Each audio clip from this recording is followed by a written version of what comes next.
Hello and welcome. I'm Amy Lee, and this is She Means Business. This is where I sit down with women building businesses of their own to talk about what it really takes, the decisions, the doubts, and the growth along the way. Today, I am joined by my dearest friend, Abby Abrames, founder of Valley Marketing. Abby's worked in advertising and marketing since 1998 across both traditional and digital media and set up her own business in 2016. What I love about Abby's approach is how grounded and honest it is.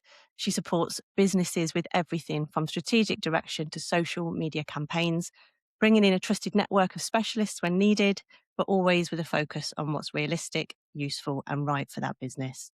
And no BS, just honest, practical advice that can genuinely make a difference. I'm looking forward to hearing more about her journey, her business, and what she's learned along the way. Abby, welcome. Thanks for joining me. Hello, how you doing? I'm good, thank you. I'm good. I'm feeling nervous because you're my friend. So Yeah, I think you're just worried I might swear on you. that's true. I have briefed you not to, This is a live not to on swear. Channel 4 situation. Exactly. So we'll start gently, so that you can make sure you don't have any expletives.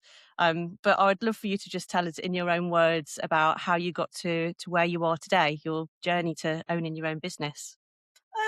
I mean, I suppose I was quite lucky. When I was in school, I took a real interest in advertising and marketing. So kind of sort of like made that decision around GCSE time. That's what I wanted to do. And then lucky enough to sort of like pursue that sort of avenue really from the get-go. I wasn't in a position to go to university. I don't think I had any additional learning in me at the time. I was just fed up. But at the time to sort of like try and get into agencies was quite difficult without a degree. So I did a really long-winded way around it. Sort of like did newspaper advertising, things like Yellow Pages, Auto Trader, to then get, oh my God, like a really tedious agency job. And that I did for a while, sort of got me the grounding, and then I moved to London, did that for a bit, moved back to Yorkshire, so I worked in agencies in Leeds. But the whole sort of experience with sort of UK small businesses, international businesses, worked out in the UAE, did some European work. And it was amazing fun at the time. But as you sort of like start to edge into your 30s, sort of like getting on 3 a.m. flights to be there for a 9 o'clock 9 a.m. meeting becomes less fun. Mm, So so when I was doing the UAE stuff, I would be 3 weeks in the UAE and then 3 weeks back home and then 3 weeks in the UAE and 3 weeks back home. And I just kind of fell out of love with it a little bit. And a friend of mine was working as a in-house marketing manager. And she was like, do that. It's so much easier, shorter hours. And she was 100% right. It is so much easier, but it's also a lot more boring. So it's just because you're just doing one product, one brand, one direction, and then although you have full control over it did not challenge me at all. But working in advertising and marketing, and you sort of like get to know the industry as you get older. Your friends and family start setting up their own businesses, don't you, inherently? mm. So then I would be asked to, can you help me out with this? Can you set up a Google Ads campaign? Do you know anything about websites? So that's kind of how I started, and that was probably around sort of 2007. And then, yeah, sort of like carried on being employed. Then the business where I was in house ended up changing sort of ownership, which didn't suit me. And I view it as an opportunity to sort of switch jobs. And then I just went into the most god awful, horrendous engineering firm. And for the first and only time in my life, I quit a job after 4 weeks without having another one to go to. And that was Yeah. how Valley Marketing became a reality without any real strategic thoughts or planning. It was just like, oh, I don't want to do this. Let's just do it on my own. And that was the whole thought process about setting up Valley Marketing. But would you say that it was bubbling away before that kind of bad 4 weeks in that business, or did it feel really spontaneous? At the time, it was really spontaneous. It was a real Bridget Jones's diary moment. it was that sort of like walking out, woohoo, I'm better than this. But yeah, I'd been bored for a while. Yeah. But I was bored and paid well. So that kind of keeps you keeps that security, doesn't it? The job previous wasn't particularly difficult. So I could do it quite easily, and I was paid well. And I kind of my thought process was I'm actually a lot luckier than a lot of people are in order to be able to do a job that is paying me well, that's not particularly difficult. That let's face it, majority of the time I sit behind a computer. So Mm. I kind of think I thought just be grateful, just be, and that was fine for a while. But inherently, I was bored, and I'd always said for probably about 10 years before that, it'd be lovely to do my own consultancy. Oh, okay. Yeah. So there was something there that was, well, that would be ideal. And then Yeah, you've got all the practicalities that get in the way of that. yeah, Mm. So so obviously, it seems strange because obviously we've been best friends since before 1998, since school. And our early journeys were similar in that we didn't really have the energy, as you say, for further education. We had a lot of energy, but just not for that. Um, I don't think I realized back then that you were quite targeted about the fact that you definitely wanted sales and marketing, and that actually it sounded like from what you were just describing that a lot of your decisions were quite purposeful around driving your career back then. yeah. I mean, sales has never particularly interested me, and I think it's because it's always very short term. You're Mm, only as good as your sales targets that you achieved last month, and then the next one's right in front of you. Whereas when you work on like an advertising campaign, sometimes they can be like 2 year long sort of like campaigns. And I think the idea to be part of something that you take real ownership, that just had more interest to me. yeah, And I've always worked in much smaller organizations, which comes with its challenges, but generally you get a lot more autonomy. There's not like well, you can't do that because that's such and such's department, or you have to pass that through somebody else, or somebody else needs to sign it off. I think I've been quite fortunate in a lot of the businesses that I've worked in. Of like, if you think it's going to work, we trust you, off you go, sort of thing. yeah, yeah. And that must help you supporting kind of SMEs now. You tell us a bit about the kind of, well, just tell us about value marketing. What's it all about? Yeah, so it's a marketing consultancy where I, with some clients, support them directly. So I sort of like go in and, as you said earlier, might do their social media campaigns for them, or it might be a very strategic role where it looks at who they are as an organization, what their future plans are, and how their marketing can actually help support their business goals.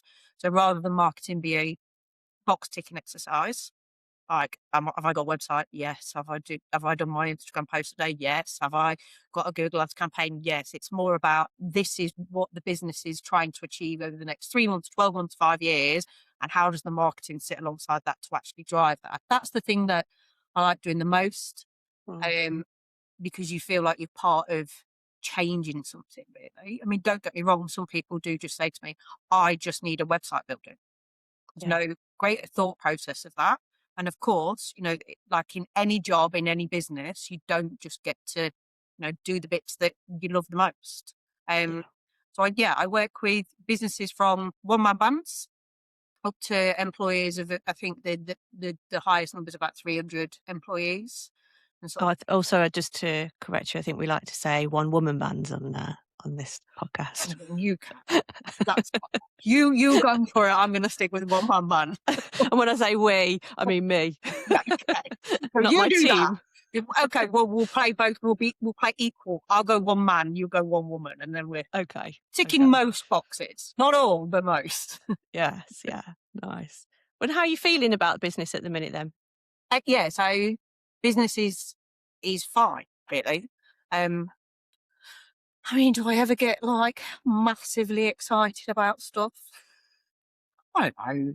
I'm doing this Mm. job for like 30 odd years. It's like, Yeah, oh my gosh, is it that long now? if I was still massively excited about doing the sort of same things that I've been doing since I was like 17, 18, Right, yeah. you know what I mean? I mean, it's fun. I don't wake up and hate work. I don't wake up and dread doing things. There are some campaigns or some clients I work with that I love, but I think the thing that is most preferable to it is I get to choose. Mm. So if Yeah, I work on a campaign that I know is going to be really boring, and let's face it, not every industry is an Abu Dhabi Grand Prix launch or, a San Miguel sort of experiential night.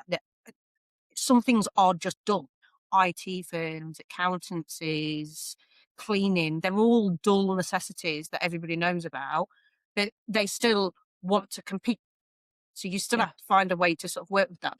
But my job allows me to choose. I do long hours some days. Like Wednesdays are horrendous for me. Like Wednesdays, I start at 7 and finish at 10, Oh, 7 a.m. till 10 p.m. They're horrendously long days. But that is absolutely a choice I make yeah. because I want to do other things, during that sort of like standard 9 to 5. I don't want to do that either. I generally, all of the rest of the days, I try not to start work when I do client meetings before 10:30 because I don't want to sit in traffic. I don't want to waste my time sitting in traffic with everybody else that gets in at 9 o'clock. And it's a choice I make. So then I work a little bit later, or I go and see my friends and we go for lunch and a walk for 3 hours in the middle of the day. But it absolutely puts you in the driving seat and the control and the choice of everything. It just does. Now, I choose to do the things that don't interest me because actually that allows me to do the things that I really, really want to do in my life. And if you can't figure out that inherently becomes a problem because all that people do is chase the financial gain of running your own business, which Yeah. spirals to what you actually as a person really want. And don't get me wrong, we've all got bills to pay. And when I first started out, I literally said yes to every job. Of course I did. If you leave a well-paid job and now all of a sudden you have zero income and only your savings, and somebody says, will you do this project for me? And you're like, oh my God, I really don't want to. You just say yes. But I've Oh, always yeah. been a believer of say yes to everything, really, because you never know where that might lead. So the first ever job that I did was really boring, really terrible, really, really easy as well. So I even had this element of, God, this is so beneath me. This is just awful. But off the back of doing that good job, they recommended me to 3 new clients. Yeah. So I do generally say yes to every initial proposal. So if somebody sort of says, can you do this? And it's within my remit, I will always say, yeah, it's something I can do, and then start the conversation. Even if my gut sort of says to me, you don't want to work in the accountancy sector, you don't want to work in the engineering sector, I think you have to have the conversation because you have absolutely no idea where that might lead you. Yeah, there's so much there around opportunity. I know in coaching, for example, a lot of the questions when you first start out are around what's my niche. So one thing that really helped me when I started out was when a coach, I think it was a coach or a colleague, said to me quite brutally, but I think there's a lot of honesty in it. You haven't earned the right to have a niche yet. So that was really helpful because what I needed to do was coach to kind of help as many people as possible, see where the opportunity comes, see what kind of coach I am, and then understand what my purpose, what's going to be more fulfilling for me, what do I enjoy? Because otherwise you don't know. And so often, I hear of people starting out to become coaches, especially women, and what they're doing is they're trying to get everything perfect first. What's my niche? How do I talk about it? What's my Simon Sinek why? And actually, the best way to prepare for something is to do it. Yeah. And so I know that that really helped me. It's quite a pragmatic approach. The whole niche idea, I kind of think is a bit nonsense, to be honest. Oh, really? And from a marketeer as well. That's interesting. Well, the reason I do is because if you niche something today, advent of technology or climate or economy or world change could remove that niche of being viable. So Yes, it's got to be flexible. yeah, so obviously I sit in marketing. So marketing can mean like many, many things. But with the advent of AI and particularly how sophisticated it's become in the last 2 years, the job Mm, I do today will not exist in 10 years' time. I yeah. 100% know that. But because my general approach is say yes to every opportunity that comes your way and then figure out if that is part of something that you can do, I think, does allow you to sort of like move and change. Like, when I started in advertising sales, the dream forever job for everybody in advertising sales was the yellow pages. Oh, That was the absolute pinnacle. You would go, you could work from home at a time, sort of like nearly 30 years ago, which was unheard of. It was yeah. really well paid. It lots of perks to it, and it was a job forever. You know, if you were good at it, you would nobody ever left the Yellow Pages. So that was the goal. That was the Yeah. life goal, the Yellow Pages, and you know, And yeah, it's obsolete now. yeah. So Yeah. you know, I do talk to sort of like friends and family about this. Will I even be in advertising and marketing in 10 years' time? I don't know. If you're Yeah. good at what you do, there will always be a job for you. You just you just have to be prepared for things to change and roll with the punches, really, I suppose. Well, yeah, but it strikes me that that takes a lot of self-belief. Yeah, and blagging. A lot of blagging. Fake it till you make it. Like Yeah. the first time you do something, you don't know how to do it. We just have to learn and figure it out. And sometimes you'll figure out that you're good at it, and sometimes you'll figure out you're not. So I am the world's most unathletic person in the world. Sporting is not part of my physical makeup. As a kid, in the 100-meter dash, when I was in year six, I'd be coming in with the nursery kids at the back end.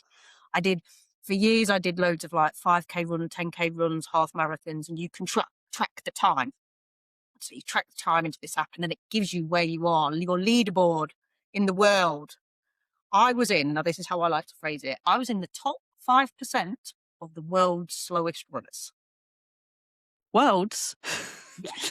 So basically, my running speed is not really any quicker than the average person's walking speed. Oh, yes. Did we do a race once and you were Horrendous. walking? And I yeah. And I wasn't Yeah. walking, I was running, just at a Yeah, that walking. was it. I said, "You're walking." You're like, "This is my running." Yeah. Yeah. Yeah. So, you know, I do it. I'm not good at it. I accept that. So I'm never going to pursue something that I don't feel I can be good at. But you know, marketing, advertising, you know, I I do genuinely have self belief that I'm good at it. And Yes, it's more sustainable if you're doing something that you know you are good at, and invariably you enjoy the things that you are good at. yeah, But I think so. One of the things that I know about you that people who are listening don't know when they hear your kind of pretty relaxed attitude to your business is that your life is actually very full. yeah, So you, along with the business, the value marketing business, you actually choose to take part in lots of other endeavors, businesses that keep your life full, that keep you interested and enjoyed. And I don't think I've got a specific question about it, but I just wondered if you could talk a little bit to, you do have very long days, you don't take things easy, but how does that sit with your kind of fulfillment and enjoyment? So I have zero patience. I can't deal with faff and I can't deal with boredom. I become really irritable. So when in terms of my marketing job, I've been doing it a long time, so I'm a lot quicker at those tasks than a lot of people are. So when somebody sort of like, you know, gives me a task and their expectation might be that, you know, I need to deliver in 6 weeks' time, I know for well I can probably do that in 2 or 3 weeks. So I actually know that I need to constantly have this feeling of I don't have enough time to get everything done because that's when I work at my best.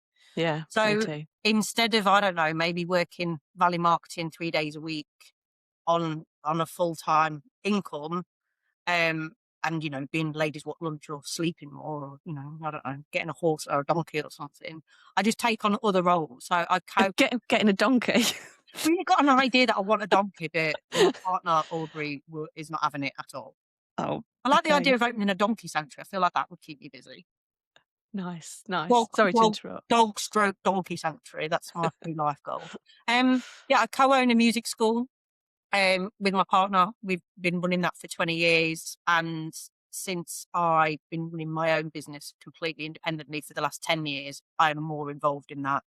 But we look at how music can support the community. So we have like dementia choirs and youth choirs and activities and events where you try and sort of like make music more accessible to people that maybe don't get it normally. I then volunteer for a local community group whose whole goal and aim is to bring people together in the local area. I then sit on the board of a charity that is all about a sustainable way to reuse electrical waste and provide people with jobs that have been disregarded by society. Wow. And then I join groups like, the Sheffield Chamber and sort of like, do those kind of networking. But it kind of means that my day is always full, should I Mm. choose it to be. Don't Yeah. get me wrong, there are absolutely days where I go, "I'm knackered." So we did a community event on Sunday for, like, the 4 days leading up to it. That was all that there was in my head. The Sunday day was really long, and Monday came, and I was like, "I am broken." I got up Mm. Monday morning, I was like, "What do I absolutely have to do today?" And then I just sacked off the rest of the day from 11 o'clock. But Yeah. that comes with running your own business. I'm not entirely sure there's many bosses that would be like, "Yeah, of course you'll come into work for a couple of hours and off you go home." But I like to be busy. I'm a better person if I can never see the end of what I've got to do. Like that sort of motivation of like, oh my God, there's too much to do, or I'll never get it done, for whatever reason, works really well for me. If I was to ever open my diary, I'd be like, oh my God, I have nothing to do for like 2 months. I don't know. I don't really know how I would cope with that. Well, there's a lot to unpack there, Abby. I'm joking. We don't have time. No, Not today. no. Um, no, well, but there is something, it wasn't exactly a story that you told me, but when I was starting out with coaching, you did give me a lot of advice and counsel on what it was like when you very first started.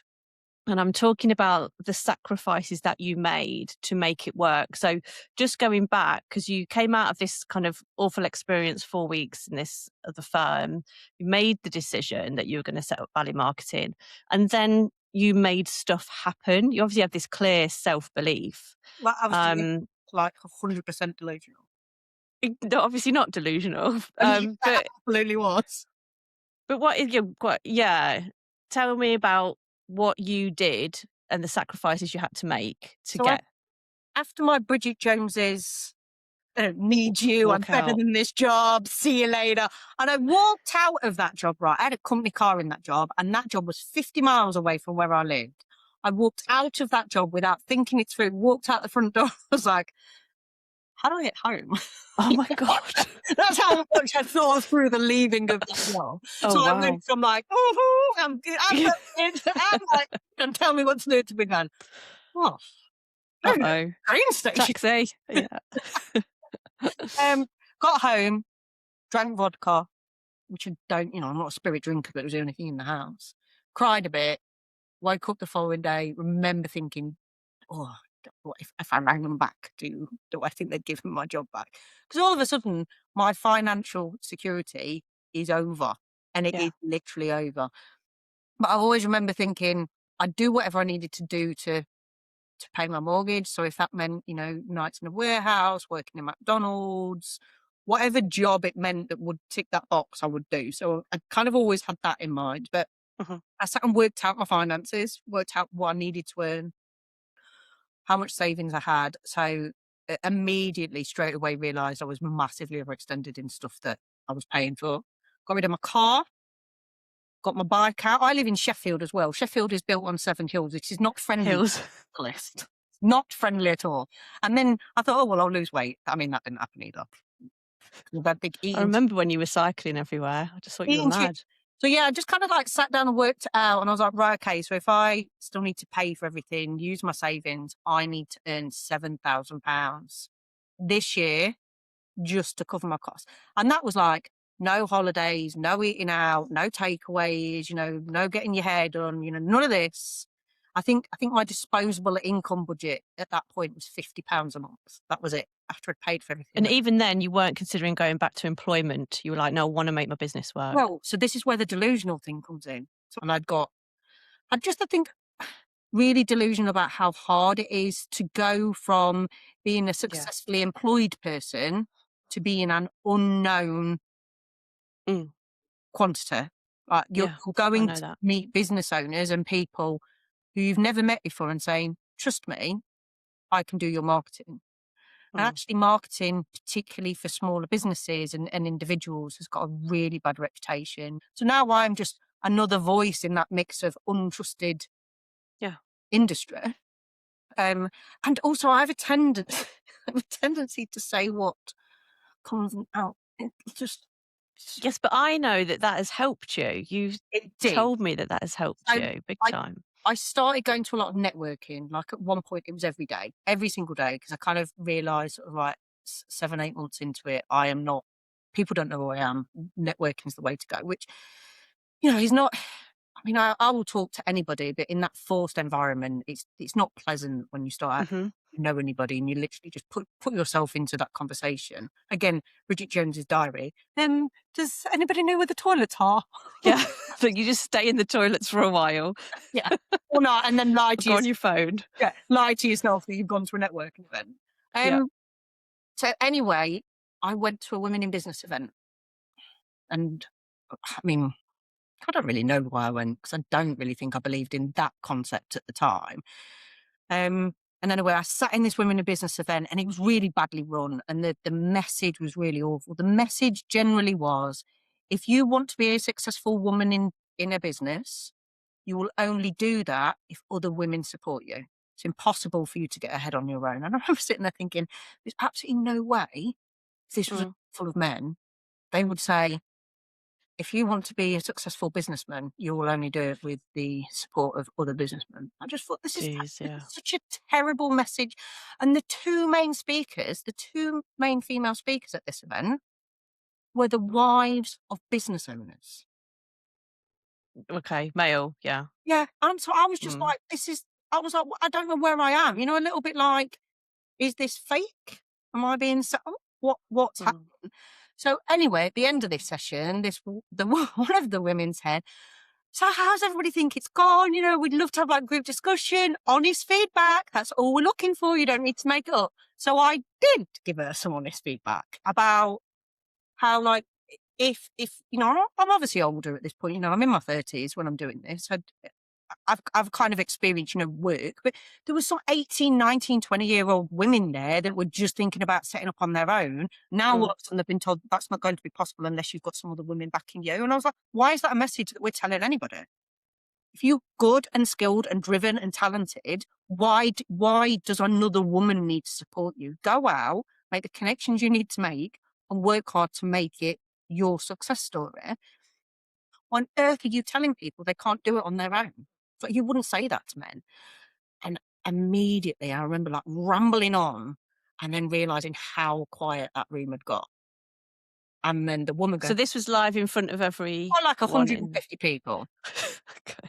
Yeah. And I was like, this is Yeah. not the message that we should be giving to people. This is an Yeah, out no, I message. take a stand. Yeah. Um, and she went, "Well, I mean, that probably wasn't the kind of feedback that we were looking for, but thank you for joining us." And I remember sitting down and I was thinking, Oh, no. can't, can't just keep your mouth shut, can you? But then obviously, when you're sitting there like, and it goes on for like another 20 minutes. I want to leave. Of course I do. I'm like, you have just literally alienated 150 people in this room. And then you're never going to get any work off these people. Because you generally assume, don't you, that these people are there for looking for female support. And I've just said, bullshit. Yeah. This is not what we should be saying. At this point in the world. And as I'm packing my stuff up to leave, 3 people came up to me and gave me their business cards and went, "Really like what you said. Get in touch." Yeah. And Brilliant. so you're talking like 10 years later now. Some people still come up to me and go, "Aren't you the girl that gobbed off at the women in business?" Copped off. Yes, that was me. And do you know what? You can't appeal to everybody. And actually, I work at my best when I'm able to get on like a personal level with the people I work with. You can only, Yeah, and be yourself. yeah, you can only do that by being yourself. And I got work off the back of that. And I've done other podcasts with other people. And one of the podcasts that I did about 3 years later was like, "Hi, everybody. So I'm here with everybody's favourite girl who gobbed off at the Women in Business event." Thank you so much.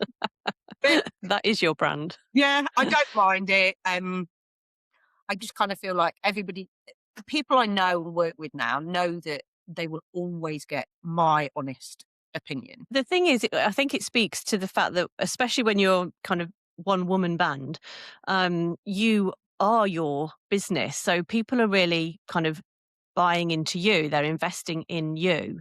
Yeah. So the only thing you can really do is be authentic and be yourself. Because I know when you were talking about it before, this sense of, yeah, it is just me, and I'm here to. I think you described what marketing can do for an individual, and you are in a business and you are in a sea of mistrust, and that is the same for me as a coach. I mean, I'm not just saying this is what I could do for your business. I'm saying if you work with me, you can transform your life. Yeah. And I'm still a stranger in a sea of what can be very questionable quality and effectiveness of coaching. So I try and set myself apart from that, but it can be really difficult.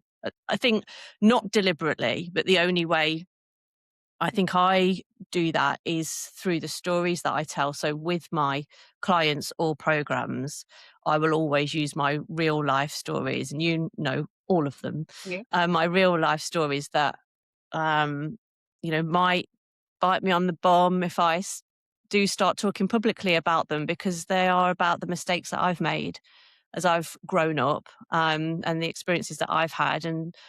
But what I choose to believe is that actually we're all kind of wrestling with like the same shit, really. Yeah. So I think yeah, I think it just speaks to that. I think I think the world, and particularly with, the invention of the internet and social media, the world tells us we all need to be a more likable, a more Vanilla, positive, yeah. or a more better person. You need to fit in. Everybody needs to accept you. Don't put your head above the parapet. Don't upset. And that is just not reality of who we are. And I think that if you only have friends who believe a version of yourself that's not real, Mm, how empty is your life? yeah, If yeah, if you have to put a mask on in every aspect of your life, whether that be personal or working, that's just exhausting. That just can't be worth it. Surely you're better off working nights in Amazon warehouse and having a laugh and a joke with your colleagues and being who you are, than mm. working a high powered job where you have to pretend to be somebody that A, you're not, and B, somebody you probably really don't like. I can't, I'm too old. I can't be bothered. It's exhausting just imagining it, isn't it? No, it's been a fantastic conversation, Abs. I would love to just finish with maybe your advice to any woman starting at the very beginning of their journey, maybe full of ideas, maybe some wrestling with some doubt. Like, what would you want them to hear?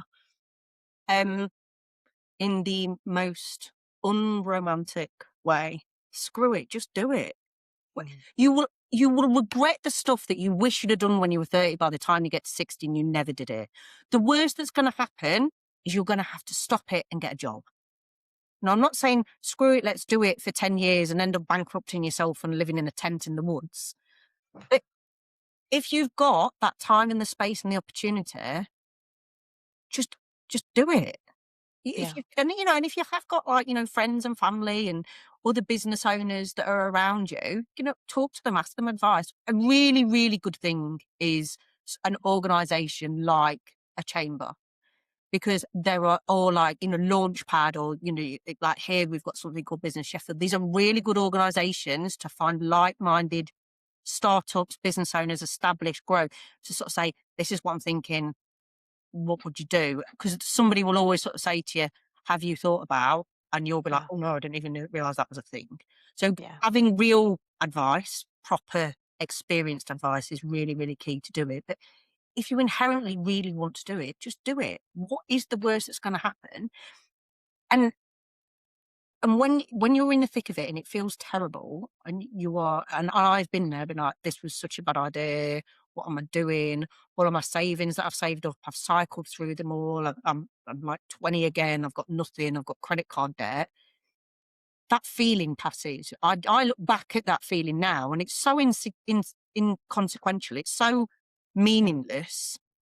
It was just a feeling. At the time, it's all consuming. But you just have to keep going and keep passing, because it will pass, and you'll be Yeah. able to use that experience to go forward. Yeah, fantastic. Yeah, the question, what's the worst that can happen, can be really helpful. And I love to follow it with what's the best that could happen. Yeah. Um, Don't be and like, uh, the next Steve Jobs. Yeah. I mean, it might need some extra skills or stuff, but, you know. Thanks for choosing a man. Yeah, I mean, but I'm as you know, like, I am like a massive Apple geek, so Abby, thank you so much for spending time with us, for telling us your journey. It's been enlightening, and I hope a lot of women take from it what I did when I first started out, the advice and the guidance that you gave me, because it's so practical, it's so honest, and it's been a pleasure. So yeah, thanks very much. See you again soon.